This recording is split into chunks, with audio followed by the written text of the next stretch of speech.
मैं हूँ शोभा। मैं श्री अक्कमा देवी बालिका स्कूल बेरोल में अपना कर्तव्य निभा रही हूँ। बच्चों, आप सब कैसे हैं? हाँ, अच्छे हैं। घर में ही रहेगा और डीडी चंदन के ई संवेद कार्यक्रम को देखिए और अपने किताबों में नोट कीजिए। बच्चों, मैं आज आपको 10वीं कक्षा के प्रथम गद्य पाठ कश्मीरी सेब पाठ के बारे में ज़्यादा जानकारी दूंगी। बच्चों,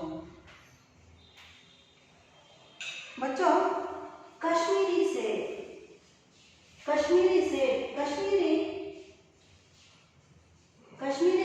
इस पाठ को हमें देखते ही याद आता है। बच्चों, कश्मीर एक सुंदर नगर है। कश्मीर में सेब उगाए जाते हैं बच्चों, और वहाँ के गाजर होते हैं ना, वो लाल रंग के और बहुत लंबे होते हैं बच्चों। वो बहुत ही मीठा होता है बच्चों। और वहाँ के साग सब्जी और फल फूल भी बहुत अनोखे हैं बच्चों। कश्मीर नगर देखने में बहुत स्वर्ग जैसा मालूम लगता है बच्चों हमें। आप अपने जीवन में एक बार कश्मीर को देख आइए। बच्चों, आगे बढ़ेंगे। बच्चों, इस पाठ के लेखक है मुंशी प्रेमचंद जी। प्रेमचंद जी को आप देखे हैं बच्चों? इधर है, देखिए, ये है प्रेमचंद जी। ये कौन है बच्चों? ये कौन? हाँ, सही पहचान आपने, ये प्रेमचंद जी है। ये है प्रेमचंद जी। बच्चों, कश्मीर के फल सेब को देखिए आप। ये है सेब। ये कौन सा सेब है बच्चों? कश्मीरी सेब है। आगे बढ़े।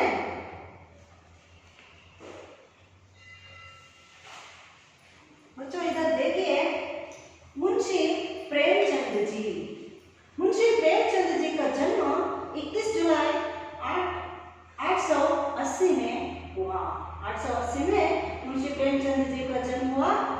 मुंशी प्रेमचंद जी का जन्म स्थान है लम्ही गांव। यह गांव वाराणसी में स्थित है बच्चों।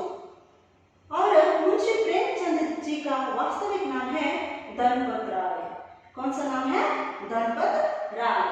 और प्रेमचंद जी ने बहुत रचनाएं की है, बहुत कृतियों की रचनाएं की है बच्चों। उनमें प्रमुख रचनाएं उपन्यास का अर्थ मालूम है आपको कन्नड़ में? हाँ, सही बोला आपने, कादंबरी।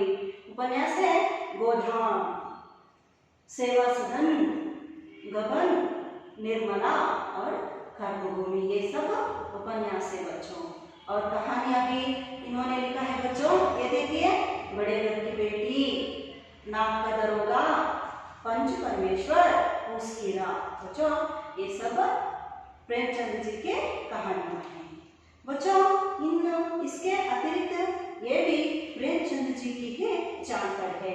वे शिक्षा विभाग में काम करते थे। प्रेमचंद जी शिक्षा विभाग में उन दिनों में काम करते थे। बचपन से ही मातृ प्रेम से वंचित थे। प्रेमचंद जी बचपन से ही मातृ प्रेम से, यानी उसकी मां नहीं थी। जीवन गरीबी में ही गुजारा। प्रेमचंद जी का जीवन गरीबी में ही गुजारा। और प्रेमचंद जी मैट्रिक तक पढ़े थे। वे, उनकी शिक्षा है ना, वे मैट्रिक तक पढ़े थे। इनकी कहानियां मन सरोवर से संकलित। इनकी जो कहानियां लिखी है ना, वे सब कहानियां मन सरोवर नाम से संकलित है बच्चों। अब आपने मुंशी प्रेमचंद जी का जानकारी प्राप्त की। आगे बढ़े। इस पाठ का आशय है बच्चों, मुंशी प्रेमचंद जी कहते हैं, खरीदारी करते समय सावधानी नहीं बरते तो धोखा खाने की संभावना होती है। खरीदारी करते समय सावधानी नहीं बरते तो धोखा खाने की संभावना होती है। कन्नड़ में ವಸ್ತುಗಳನ್ನು ಖರೀದಿ ಮಾಡುವ, ವಸ್ತುಗಳನ್ನು ಅಂದರೆ ತರಕಾರಿ ಯಾವುದೇ ಪದಾರ್ಥವನ್ನು ಖರೀದಿ ಮಾಡುವ ಸಂದರ್ಭದಲ್ಲಿ ನೀವು ಎಚ್ಚರಿಕೆಯನ್ನು ವಹಿಸದೇ ಇದ್ರೆ ನೀವು ಮೋಸ ಹೋಗುವ ಸಾಧ್ಯತೆ ಇರುತ್ತದೆ ಅಂತ ಅರ್ಥ ಆಯ್ತು ಮಕ್ಕಳ। आगे बढ़े, अब आइए शब्दार्थ देखें। मेवा फरोश, मेवा फरोश इसका अर्थ है मेवा या ताजा फल बेचने वाला। मेवा फरोश ಅಂದ್ರೆ ಒಣಗಿದ ಅಥವಾ ತಾಜಾ ಹಣ್ಣುಗಳನ್ನು ಮಾರಾಟ ಮಾಡುವವನು। नजर, नजर इसका अर्थ है दृष्टि, निगाह दिखाई देना। नजर इंದ ಅರ್ಥ ಏನು? दृष्टि, ಕಂಡು ಬರುವುದು, ನೋಡುವುದು। निमकौड़ी, निमकौड़ी इसका अर्थ है नीम का फल, ಬೇವಿನ ಹಣ್ಣಿನ ಬೀಜ ಅಥವಾ ಬೇವಿನ ಹಣ್ಣು। ಚೌथा स्वाद, स्वाद इसका अर्थ है रुचि, ಇದರ ಅರ್ಥ ರುಚಿ ಅಂತ। ನಿಮಗೆಲ್ಲ ರುಚಿ ಅಂತ ಗೊತ್ತಾಗುತ್ತೆ ಅಲ್ವಾ ಮಕ್ಕಳ? लौंडा, लौंडा इसका अर्थ है बालक, बालक, छोकरा। मोल भाव, मोल भाव इसका अर्थ है मूल्य, कीमत, दाम। मोल भाव ಅಂದ್ರೆ ಬೆಲೆ ಅಂತ ಮಕ್ಕಳ, ದರ ಅಂತ। साथ तराजू, तराजू तौलने का साधन, तराजू ಅಂದ್ರೆ ಅಳತೆ ಮಾಡುವ ಸಾಧನ ಅಂದ್ರೆ ತಕ್ಕಡಿ ಅಂತ ಮಕ್ಕಳ। ಕಾಯ್ದಾ, ಕಾಯ್ದಾ ಅಂದ್ರೆ ನಿಯಮ, ನಿಯಮ ಅಂದ್ರೆ ಇಲ್ಲಿ ಕನ್ನಡದಲ್ಲಿ ಹಾಗೆ ಹೇಳ್ತೀವಿ ನಿಯಮ ಅಂತ ಮಕ್ಕಳ। ಈಗ ನೀವು ಕಾಶ್ಮೀರಿ ಸೆಟ್ ಪಾಠದ ಆಶಯವನ್ನ ಉದ್ದೇಶವನ್ನ ನೋಡಿದ್ರಿ, ಹಾಗೆ ಶಬ್ದಾರ್ಥವನ್ನು ಕೂಡ ನೀವು ತಿಳ್ಕೊಂಡ್ರಿ। ಈಗ ಮುಂದಿನ ಮೆಟ್ಟಿಲನ್ನು ನೋಡೋಣ ಮಕ್ಕಳ। ಮುಂದಿನ ಮೆಟ್ಟಿಲು ಏನಪ್ಪಾ ಅಂದ್ರೆ ಮಕ್ಕಳ, ಈ ಪಾಠವನ್ನು ನಾನು अब मैं इस पाठ का आदर्श वाचन करूंगी बच्चों। आपको ध्यान से अपने किताब को खोलकर देखिए। पुट संख्या 6 है बच्चों। पहला पद्य पाठ था ना बच्चों, वो पाठ्यक्रम से निकाला गया है बच्चों। आपको आप याद रखिए, आपका पहला गद्य पाठ है कश्मीरी से। कल शाम को चौक में 2-4 जरूरी चीजें खरीदने गया था। पंजाबी मेवों फरोशों की दुकानें रास्ते में ही पड़ती है। एक दुकान पर बहुत अच्छे रंगदार गुलाबी सेब सजे हुए नजर आए। जी ललचा उठा। आजकल शिक्षित समाज में विटामिन और प्रोटीन के शब्दों में विचार करने की प्रवृत्ति हो गई है। टमाटो को पहले कोई भी ना पूछता था, अब टमाटो भोजन का आवश्यक अंग बन गया है। गाजर भी पहले गरीबों के पेट भरने की चीज थी। अमीर लोग तो उसका हलवा ही खाते थे, मगर अब पता चला है कि गाजर में भी बहुत विटामिन है, इसलिए गाजर को भी मेजों पर स्थान मिलने लगा है। सेब के विषय में तो यह कहा जाने लगा है कि एक सेब रोज खाइए तो आपको डॉक्टरों की जरूरत ना रहेगी। डॉक्टर से बचने के लिए हम निमकौड़ी तक खाने को तैयार हो सकते हैं। सेब तो रस और स्वाद में अगर आम से बढ़कर नहीं है तो घटकर भी नहीं। सेब को यह स्थान मिल चुका है, अब वह केवल स्वाद की चीज नहीं है, उसमें गुण भी है। हमने दुकानदार से मोल भाव किया और आधा सेब मांगे। दुकानदार ने कहा, बाबूजी बड़े मजेदार सेब आए हैं, खास कश्मीर के, आप ले जाइए, खाकर तबीयत खुश हो जाएगी। मैंने रुमाल निकालकर उसे देते हुए कहा, चुन चुन कर रखना। दुकानदार ने तराजू उठा ली और अपने नौकर से बोला, सुनो, आधा सेब कश्मीरी सेब निकालना, चुनकर लाना। लौंडा 4 सेब लाया। दुकानदार ने तौला, एक लिफाफे में उन्हें रखा और रुमाल में बांधकर मुझे दे दिया। मैंने 4 आने उसके हाथ में रखे। बच्चों, आप आदर्श वचन सुने है ना। अब इस पाठ को सरल वाक्यों ध्यान से सुनिए और अपने किताब को देखिए बच्चों। कल शाम को चौक में 2-4 जरूरी चीजें खरीदने गया था। कल शाम को मैं यानी लेखक चौक में 2 या 4 जरूरी वस्तुओं को खरीदने गए थे। पंजाबी मेवों फरोशों की दुकानें रास्ते में ही पड़ती हैं। वहाँ पर पंजाबी मेवा फरोशों की दुकानें रास्ते में ही आता था। एक दुकान पर देखते हैं प्रेमचंद जी वहाँ बहुत अच्छे रंगदार गुलाबी सेब लेखक को सजे हुए नजर आए। जी ललचा उठा, लेखक का जी ललचा उठा। आजकल शिक्षित समाज में विटामिन और प्रोटीन के शब्दों में विचार करने की प्रवृत्ति हो गई है। बच्चों आपको याद है ना, आजकल हम कोई भी किसी भी तरकारी या सब्जी को खाते समय हम सोचते हैं कि इस तरकारी या फल में कौन सा विटामिन है, इसे सोचते हैं ना। मैं सोचती हूँ, आप भी सोचते हैं? हाँ, सही कहा आपने। टमाटो को पहले कोई भी ना पूछता था। टमाटो को पहले कोई भी नहीं पूछता था। अब टमाटो भोजन का आवश्यक अंग बन गया है। आजकल आप किसी भी होटल में जाइए तो आपको टमाटो को डेकोरेट करके देते हैं। पहले खाने से पहले आपको टमाटो को डेकोरेट करके देते हैं। गाजर भी पहले गरीबों के पेट भरने की चीज थी। गाजर भी को पहले गरीब लोग ही खाते थे, अमीर लोग तो उसका हलवा ही खाते थे। अमीर लोग गाजर का हलवा ही खाते थे। मगर आपको पता चला है कि गाजर में भी बहुत विटामिन है। इसलिए गाजर को भी मेजों पर स्थान मिलने लगा है। स्थल मिला है। सेब के विषय में तो यह कहा जाने लगा। सेब के विषय में कहते हैं कि ये सेब रोज खाइए तो आपको डॉक्टरों की जरूरत ना रहेगी।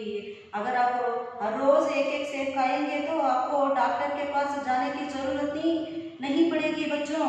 आपकी तबीयत बहुत स्वस्थ होगा। इसलिए आप हर रोज एक सेब खाइए बच्चों। डॉक्टर से बचने के लिए हम नींद कौड़ी तक खाने को तैयार हो सकते हैं। उन दिनों में प्रेमचंद जी डॉक्टरों के पास जाने के लिए बहुत डरते थे बच्चों। वे उसके बदले में नींद कौड़ी को खाने के लिए तैयार होते थे, पर डॉक्टर के पास वे बिल्कुल नहीं जाते थे। सेब तो रस और स्वाद में अगर आम से बढ़कर नहीं है। सेब तो रस और स्वाद में आम से बढ़कर भी नहीं है और घटकर भी नहीं है। स्वाद से आम से बढ़कर भी है। सेब को यह स्थान मिल चुका है। अब वह केवल स्वाद की चीज नहीं है, उसमें गुण भी है। देखो अब सेब को क्या स्थान मिला है? सेब में स्वाद ही नहीं बल्कि बहुत अच्छे गुण हैं। सेब में हमने दुकानदार से मोल भाव किया।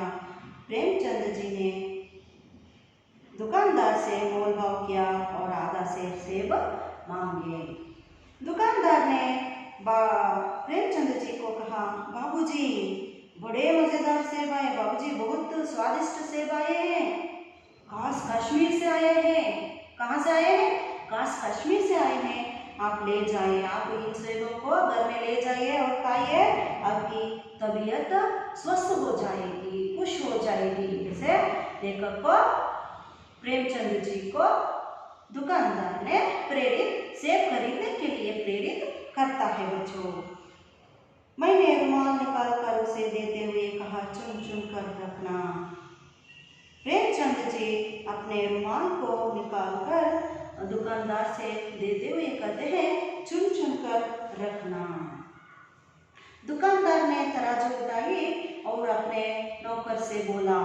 दुकानदार ने तराजू उठाते हैं, सब्जी या फल को तोलते हैं ना, उस साधन को उठाते हैं और अपने नौकर से कहते हैं, सुनो आधा सेब कश्मीर से निकालना, आधा सेब कश्मीरी सेब निकालना, चुनकर लाना।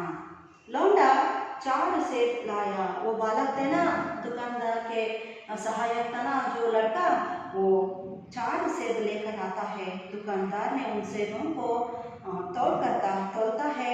एक लिफाफे में उन सब 4 सेबों को रखता है और रुमाल से उस लिफाफे को बांध कर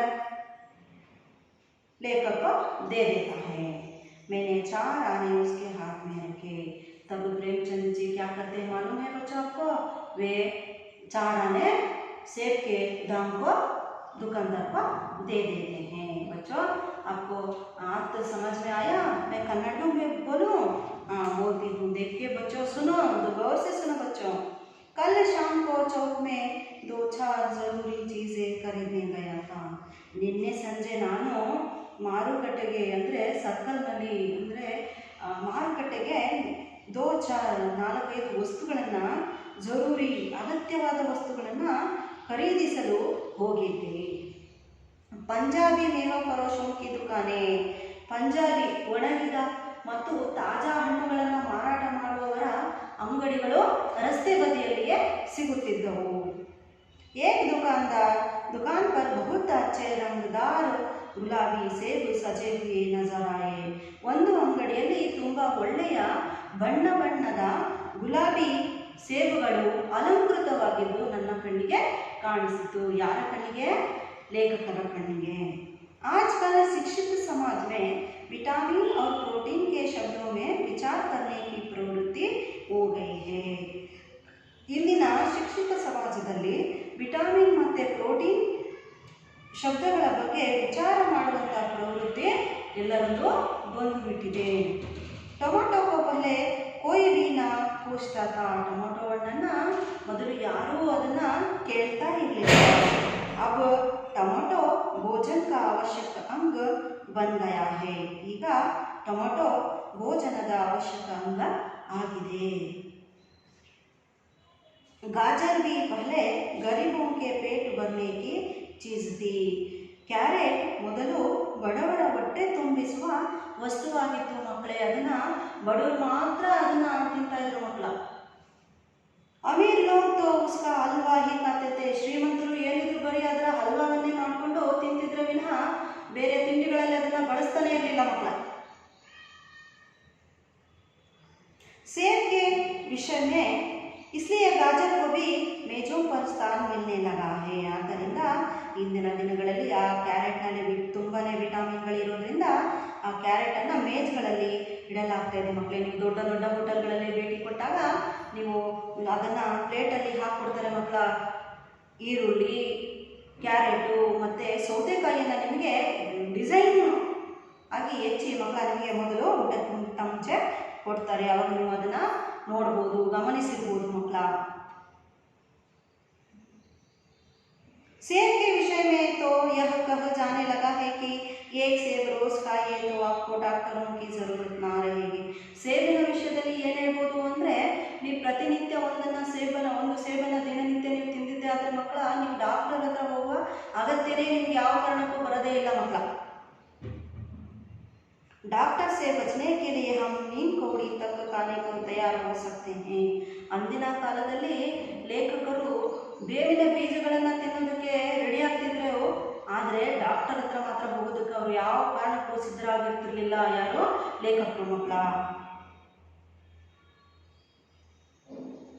सेब तो रस और स्वाद में अगर आम से बढ़कर नहीं है तो घटकर भी नहीं. ಸೇಬು ಹಣ್ಣು ರಸ ಮತ್ತು ರುಚಿಯಲ್ಲಿ ಆಮೇಲೆ ಮಾವಿನ ಹಣ್ಣಿಗಿಂತ ಹೆಚ್ಚು ಇಲ್ಲ, ಮಾವಿನ ಹಣ್ಣಿಗಿಂತನೂ ಕೂಡ ಅದು ಕಡಿಮೆ ಇಲ್ಲ ಮಕ್ಕಳ. ಸೇಬ್ ಕೋ ಯಹ ಸ್ಥಾನ ಮಿಲ್ ಚುಕಾ ಹೈ. ಸೇಬಿಗೆ ಒಂದು ಮಹತ್ವಪೂರ್ಣವಾದ ಸ್ಥಾನ ಈಗಿನ ದಿನಗಳಲ್ಲಿ ಸಿಕ್ಕಿದೆ ಮಕ್ಕಳ. ಅದೇನೆಂದರೆ ಕೇವಲ ಸ್ವಾದ್ ಕಿ ಚೀಸ್ ನಹಿ ಹೇ ಉಸ್ಮೆ ಗುಣ ಭಿ ಹೇ. ಸೇಬು ಕೇವಲ ರುಚಿಯಾದಂತಹ ಹಣ್ಣು ಮಾತ್ರವೇ ಅಲ್ಲ, ಅದರಲ್ಲಿ ಸಾಕಷ್ಟು ಗುಣಗಳು ಕೂಡ ಸೇಬಿನಲ್ಲೇ ಇವೆ ಅಂತ ನಮಗೆ ಇಂದಿನ ದಿನಗಳಲ್ಲಿ ಗೊತ್ತಾಗಿದೆ ಮಕ್ಕಳ. ಹಮನೆ ದುಕಾನ್ದಾರ್ ಸೇ ಮೋಲ್ ಭಾವ್ ಕಿಯಾ. ನಾನು ಅಂಗಡಿಯವನ ಹತ್ರ ಚರ್ಚೆ ಮಾಡಿದೆ. आधा सेब मांगे ಚರ್ಚೆ ಮಾಡಿದ ನಂತರ ನಾನು ಅವನ ಹತ್ರ ಅರ್ಧ ಕೆಜಿ ಸೇಬನ್ನು ಕೊಂಡುಕೊಂಡೆ. ಯಾರು? ಲೇಖಕರು. ದುಕಾನ್ದಾರನೇ ಕಹ, ಅಂಗಡಿಯವನು ಹೇಳ್ತಾನೆ ಲೇಖಕರಿಗೆ ತನ್ನತ್ತ ಆಕರ್ಷಿಸಲು, ಅಂದರೆ ಸೇಬನ್ನು ಕೊಂಡುಕೊಳ್ಬೇಕು ಇವರು ಅನ್ನೋದಕ್ಕೋಸ್ಕರ ಲೇಖಕರೆಲ್ಲ ಯಾವ ರೀತಿ ಉತ್ಸಾಹಪಡಿಸ್ತಾರೆ ನೋಡ್ರಿ. ಬಡೆ ಬಾಬುಜಿ ಬಡೆ ಮಜೆದಾರ್ ಸೇಬ್ ಆಯೇ ಹೇ ಅಪ್ಪವ್ರೆ, ತುಂಬ ರುಚಿಕರವಾದಂಥ ಸೇಬು ಬಂದಿವೆ ಅಪ್ಪಾಜಿ. ಓ ಆಸ್ ಕಾಶ್ಮೀರಕ್ಕೆ ಎಲ್ಲಿಂದ ತರಿಸಿರೋದು ಗೊತ್ತಾ? ಕಾಶ್ಮೀರದಿಂದ ತರಿಸಿದ್ದೀನಿ ಅಪ್ಪಾಜಿ.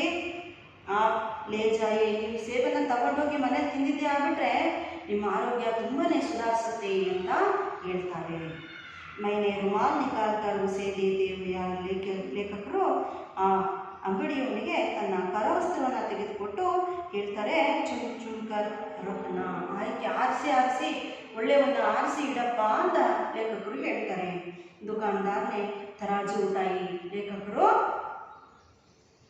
ಆರಿಸಿ ಇಡು ಅಂತ ಅಂದಮೇಲೆ ಈ ಅಂಗಡಿಯವನು ಏನು ಮಾಡ್ತಾನಪ್ಪ ಅಂದರೆ ತಕ್ಕಡಿಯನ್ನು ಎತ್ಕೊಳ್ತಾನೆ ಮತ್ತು अपने नौकर से बोला, ತನ್ನ ನೌಕರನಿಗೆ ಹೇಳ್ತಾನೆ, ಆಧಾ ಸೇಬ್ ಕಾಶ್ಮೀರ್ ಸೇಬ್ ನಿಕಾಲ, ಅರ್ಧ ಕೆಜಿ ಕಾಶ್ಮೀರಿ ಸೇಬನ್ನು ತೆಗೆದುಕೊಂಡು ಬಾ. ಚುನ್ಕರ್ ಲಾನ, ಆರಿಸ್ಕೊಂಡೇ ತಗೊಂಡು ಬಾ. ಲೌಂಡ ಚಾಟ್ ಸೇಬ್ ಲೇ ಆಯ, ಆ ಬಾಲಕ ಅವನ ನೌಕರ ಏನಿರ್ತಾನ ಆ ಹುಡುಗ ಅವನು 4 ಸೇಬನ್ನು ಆರಿಸಿ ತರ್ತಾನೆ. ದುಕಾನ್ದಾರನೇ ತೌಲ, ಅಂಗಡಿಯವನು ಆ ಸೇಬನ್ನು ಅಳತೆ ಮಾಡ್ತಾನೆ. ಮಕ್ಕಳ ಏಕ್ ಲಿಫಾಫೆ ಮೇ ಉನ್ಹೇ ರಖಾ, ಅದನ್ನು ತೂಗಿದ ನಂತರ ಅವನ್ನ ಅಳತೆ ಮಾಡಿದ ನಂತರ ಆ 4 ಸೇಬುಗಳನ್ನು ಅವನು ಒಂದು ಪೇಪರ್ನ ಕವರ್ನಲ್ಲಿ ಹಾಕ್ತಾನೆ. ಮಕ್ಕಳ ಮತ್ತೇನು ಮಾಡ್ತಾನೆ, ಅದನ್ನು ಅವನು ಲೇಖಕರು ಮೊದಲೇ ಕೊಟ್ಟಿರ್ತಾರಲ್ಲ ಆ ಕರವಸ್ತ್ರ, ಅದರೊಳಗೆ ಅದನ್ನು ಸುತ್ತಿ ಇಟ್ಬಿಡ್ತಾನೆ. ಅವಾಗ ಏನಾಗುತ್ತೆ, ಲೇಖಕರು ಬರ್ತಾರೆ, ಆ ಕರವಸ್ತ್ರ ಸಮೇತ ಅದರೊಳಗಿದ್ದಂಥ ಹಣ್ಣನ್ನು ಲೇಖಕರಿಗೆ ಅವನು ಕೊಡ್ತಾ ಅಂಗಡಿಯವನು ಕೊಡ್ತಾನೆ. ಆವಾಗ ಲೇಖಕರು ಖುಷಿಯಾಗಿ ಅವನಿಗೆ 4 ಆಣೆಯನ್ನು, ಆ ಸೇಬಿನ ಬೆಲೆಯನ್ನು 4 ಆಣೆಯನ್ನು ಅಂಗಡಿಯವನಿಗೆ ಲೇಖಕರು ಇಲ್ಲಿ ಕೊಡ್ತಾರೆ. ಮಕ್ಕಳ ಅರ್ಥ ಆಯ್ತಾ ಮಕ್ಕಳ? ಇದರ ಅರ್ಥ ಕನ್ನಡದಲ್ಲಿ ಹೇಳಿದ್ದು ನಿಮಗೆ ಅನುಕೂಲವಾಯ್ತಾ ಮಕ್ಕಳ? बच्चों, अब मैं आपको एक वाक्य में उत्तर लिखना सिखाऊंगी। बच्चों, एक वाक्य में उत्तर लिखना सिखाऊंगी। ये सब आप अपने नोट किताब में, नोट पुस्तक में लिखे हैं ना सब बच्चों? अब पूछती हूँ बच्चों,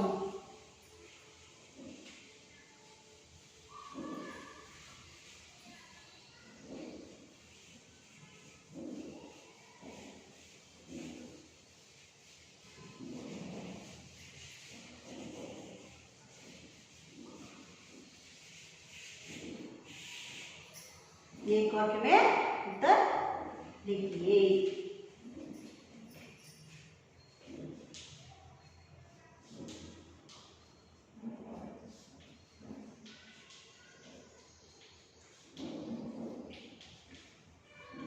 एक वाक्य में उत्तर लिखिए। पहला प्रश्न, लेखक चीजें खरीदने कहाँ गए थे? लेखक चीजें खरीदने कहाँ गए थे? पहला प्रश्न, इसका उत्तर है बच्चों, बोलिए। हाँ, सही कहा आपने। लेखक चीजें खरीदने चौक गए थे। कहाँ गए थे? चौक। दूसरा प्रश्न, लेखक को क्या नजर आया? लेखक को क्या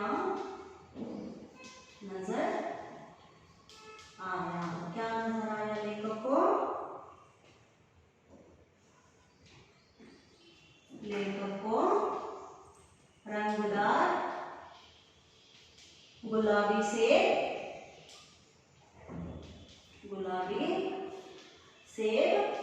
नजर आया।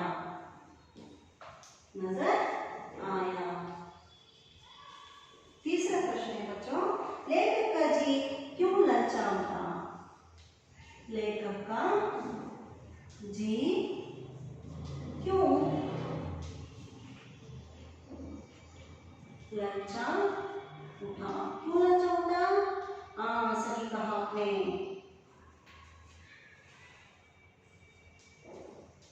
रंग गुलाबी सेब, रंगदार गुलाबी सेब देखकर लेखक का जी ललचा उठा, ललचा उठा। चौथा प्रश्न, टमाटो किसका आवश्यक अंग बन गया है? टमाटो किसका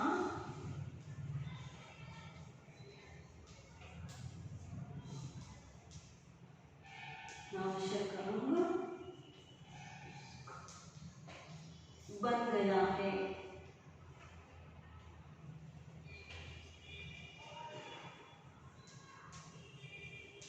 टमाटो भोजन का आवश्यक अंग बन गया है। पांचवा प्रश्न है बच्चों, स्वाद में सेब किससे बढ़कर नहीं है? स्वाद में सेब किससे बढ़कर नहीं है? किससे बढ़कर नहीं है सेब? हाँ सही कहा आपने, आम से। स्वाद में सेब आम से बढ़कर नहीं है।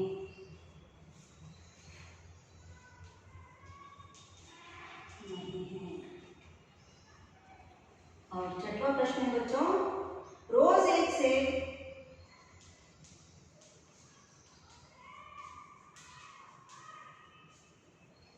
खाने से किनकी जरूरत नहीं होगी? किनकी जरूरत नहीं होगी? किनकी जरूरत नहीं होगी बच्चों? हाँ सही कहा आपने, रोज एक सेब खाने से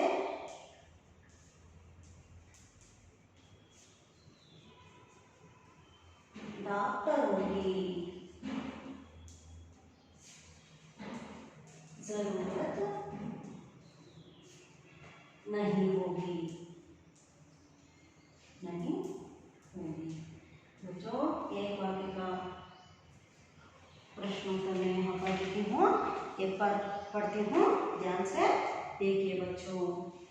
लेखक चीजें खरीदने कहाँ गए थे? लेखक चीजें खरीदने कहाँ गए थे? लेखक चीजें खरीदने चौक गए थे।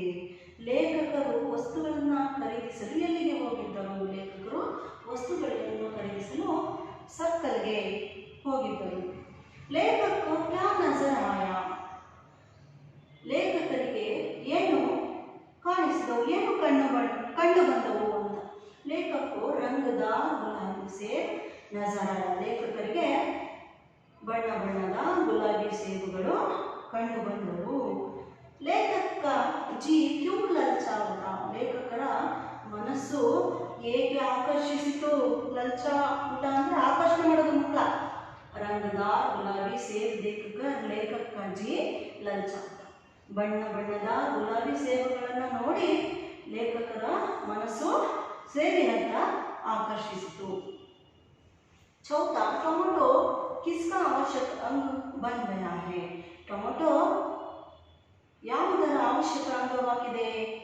ಅದು ಟೊಮೆಟೊ ಭೋಜನ का, ಟೊಮೆಟೊ ಭೋಜನದ ಅವಶ್ಯಕ ಅಂಗವಾಗಿದೆ।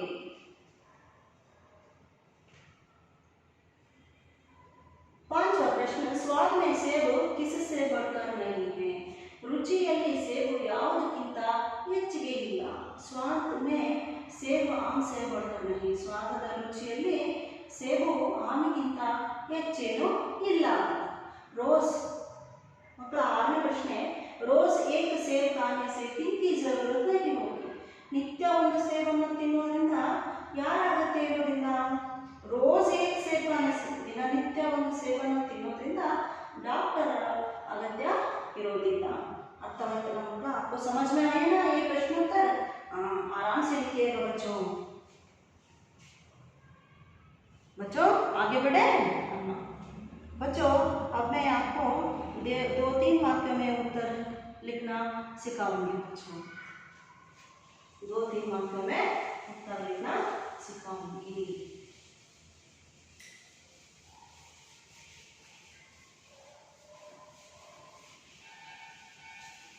आपको इस पाठ का सारांश को याद रखिए बच्चों घर में पढ़ते रहेगा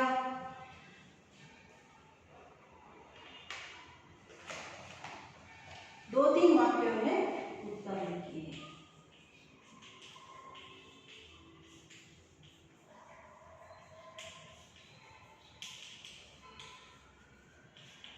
दो तीन वाक्यों में उत्तर लिखिए पहला प्रश्न आजकल शिक्षित समाज में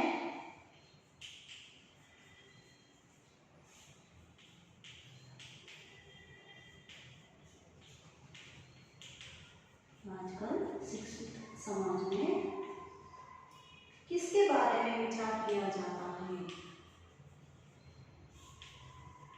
किसके बारे में विचार किया जाता है विचार किया जाता है ಇಂದಿನ ದಿನಗಳಲ್ಲಿ ಶಿಕ್ಷಿತ ಸಮಾಜದಲ್ಲಿ ಯಾವ ವಿಷಯದ ಬಗ್ಗೆ ವಿಚಾರ ಮಾಡ್ತಾ ಇದ್ದಾರೆ ಅಂತ ಮಕ್ಕಳ सही बोला आपने उत्तर को आजकल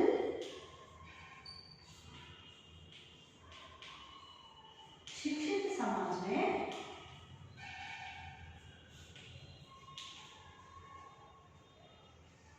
प्रोटीन और विटामिन के बारे में प्रोटीन और विटामिन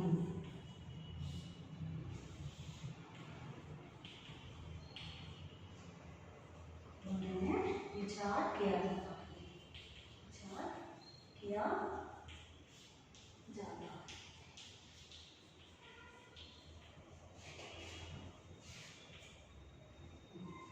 बच्चों दूसरा प्रश्न दुकानदार ने लेकर से क्या कहा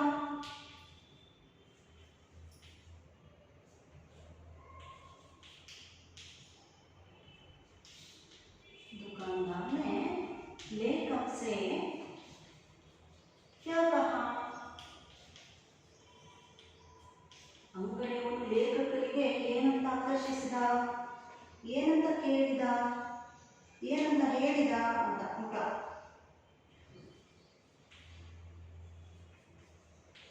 दुकानदार ने लेखक से कहा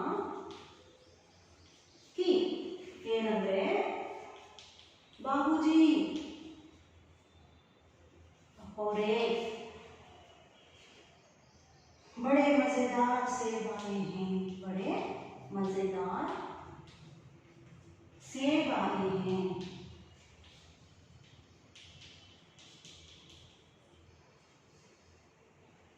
काश कश्मीर के काश कश्मीर के कश्मीर के आप ले जाइए खाकर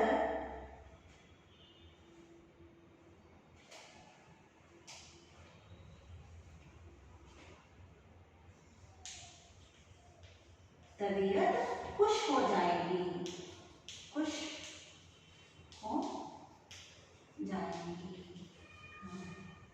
बच्चों इधर एक बार मैं पढ़ती हूँ देखिए बच्चों 2-3 वाक्यों में उत्तर लिखिए पहला प्रश्न आजकल शिक्षित समाज में किसके बारे में विचार किया जाता है आजकल शिक्षित समाज में प्रोटीन और विटामिन के बारे में विचार किया जाता है दूसरा प्रश्न है दुकानदार ने लेखक से क्या कहा दुकानदार ने लेखक से कहा कि बाबूजी बड़े मजेदार सेब आए हैं कहाँ से कश्मीर के आप ले जाइए, खाकर तबीयत खुश हो जाएगी।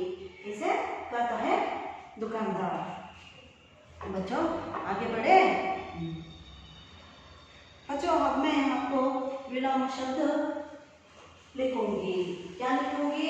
बोले एक बार। हाँ, सही बोला आपने, विलोम शब्द लिखूंगी। विलोम शब्द।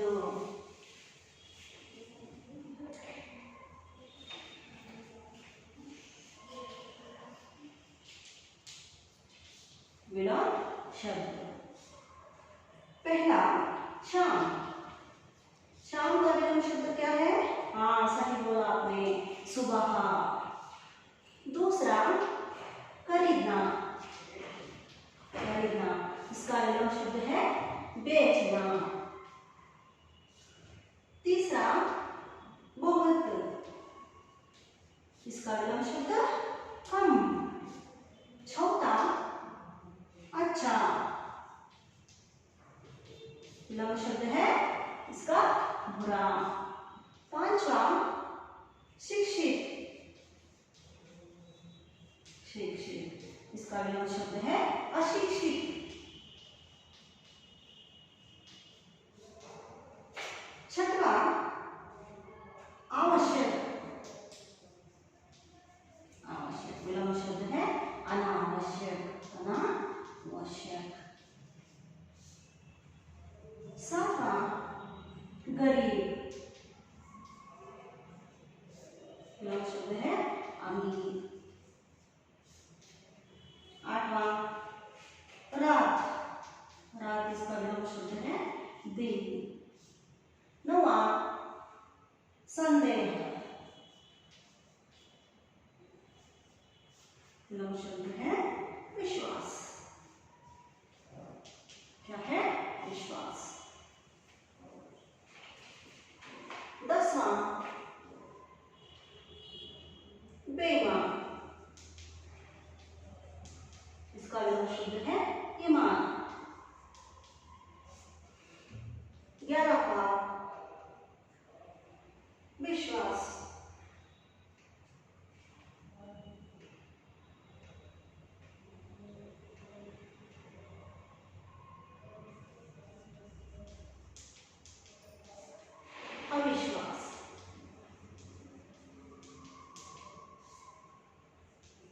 12वां बच्चों सहयोग, विलोम शब्द है असहयोग।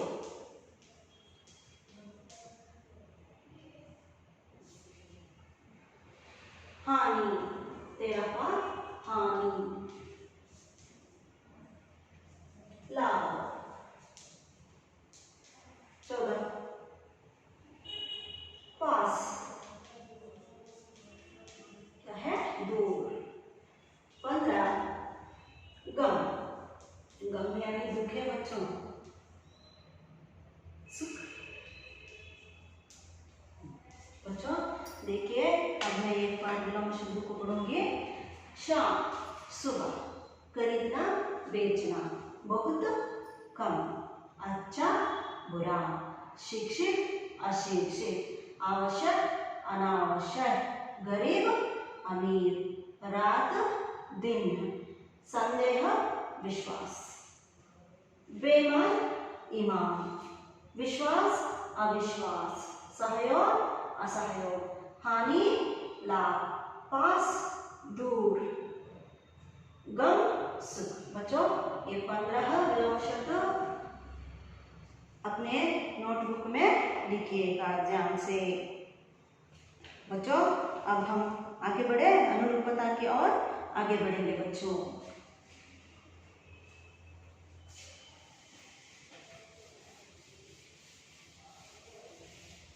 अनुरूपता आप सभी को मालूम है ना? अनुरूपता, हाँ, आप बहुत होशियार बुद्धिमान छात्र हैं बच्चों, इसलिए आपको याद आता है। अनुरूपता।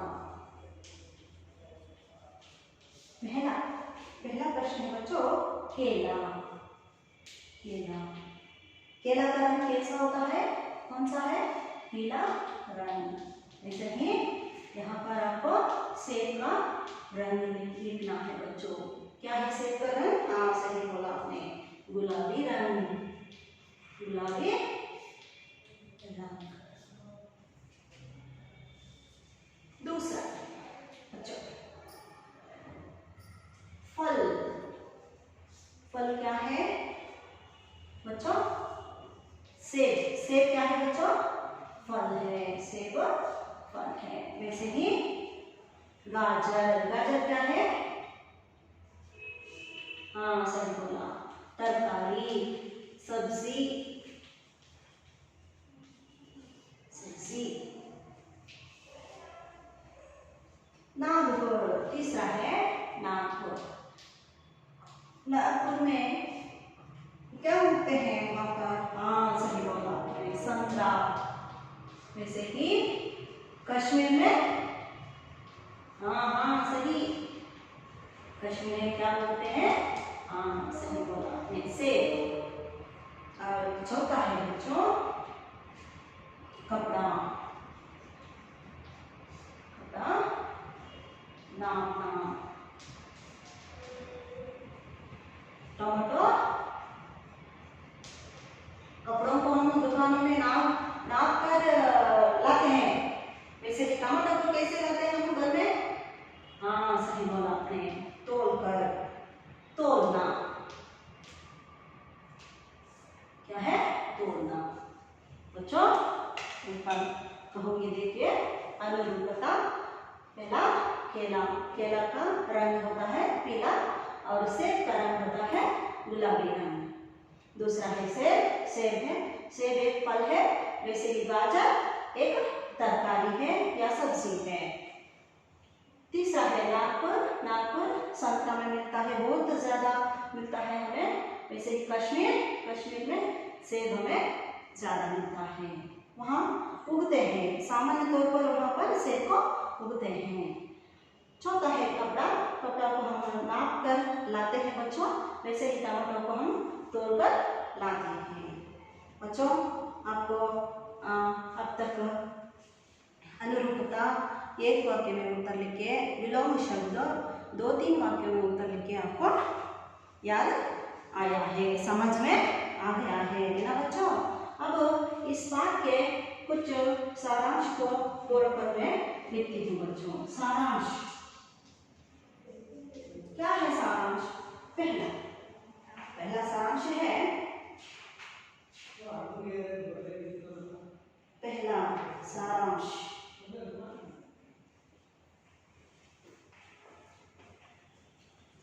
टमाटो। टमाटो भोजन का,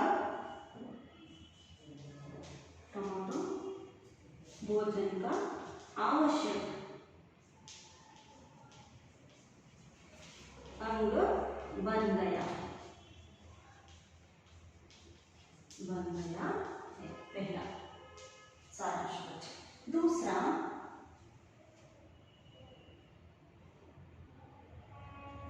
गाजर में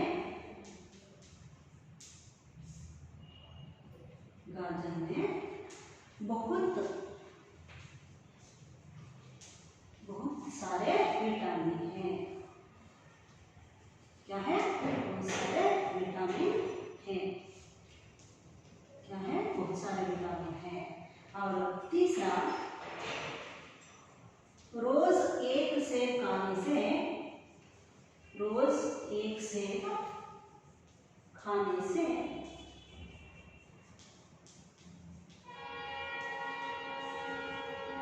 डॉक्टरों की जरूरत न रहेगी। बच्चों ये है इस पाठ के संदेश। क्या है? पहला है टमाटो भोजन का आवश्यक अंग बन गया है। दूसरा है गाजर में बहुत सारे विटामिन है।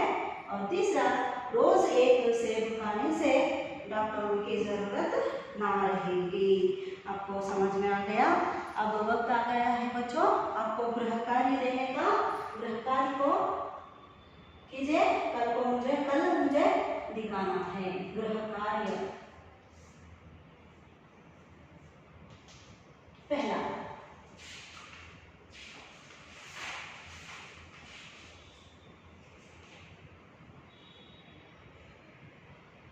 दुकानदार ने अपने नौकर से क्या कहा? दुकानदार ने अपने